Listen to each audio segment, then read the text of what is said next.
সাব্বির, হ্যাঁ তুমি আর আমি, হ্যাঁ এক জঙ্গল দিয়ে যাইতেছি, হ্যাঁ যাইতে যাইতে একটা আপেল পাইছি, হ্যাঁ আনো এই আপেলটা এখন তুমি খাবে না আমি খাবো? তুমি পাইছো তুমি খাও। আচ্ছা ঠিক আছে, আমি খেলাম। হ্যাঁ এরপর আর একটু সামনে গেলাম, হ্যাঁ আমার সামনে আর একটু সামনে গিয়া একটা ঝর্ণা দেখলাম, হ্যাঁ হ্যাঁ। এই ঝর্ণাতে এখন জলগুলো তুমি খাবে না আমি খাবো? তুমি আপেল খাইছো তুমি খাও। আচ্ছা ঠিক আছে, আমি খেলাম। এবার আর একটু সামনে গেলাম, হ্যাঁ আর একটু সামনে গিয়ে একটা মুচি পাইলাম। বুঝছি পাইলাম। হ্যাঁ ভাই, এই মুচিটা কিন্তু আমার জুতা সেলাই করে না ভাই, তো কি ছিলে করে? এই মুচি কিন্তু আমার ঘর সেলাই করে ভাই।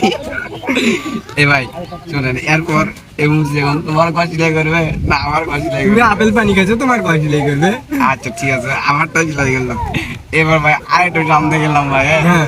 আরেকটু সামনে একটা ঠান্ডা পাইলাম। হ্যাঁ এই ঠান্ডা কিন্তু ভাই আবার গোয়া মারে ভাই, হ্যাঁ। আচ্ছা এই চানটা এখন তোমার গোয়া মারবে না আমার গোয়া মারবে ভাই? তোমার কয় মারবে? দেখ ভাই কেমনে আমার গোয়া মারবে? আমার গোয়া তো সেলাই করা আমি, আমার গোয়া মারবে তোমার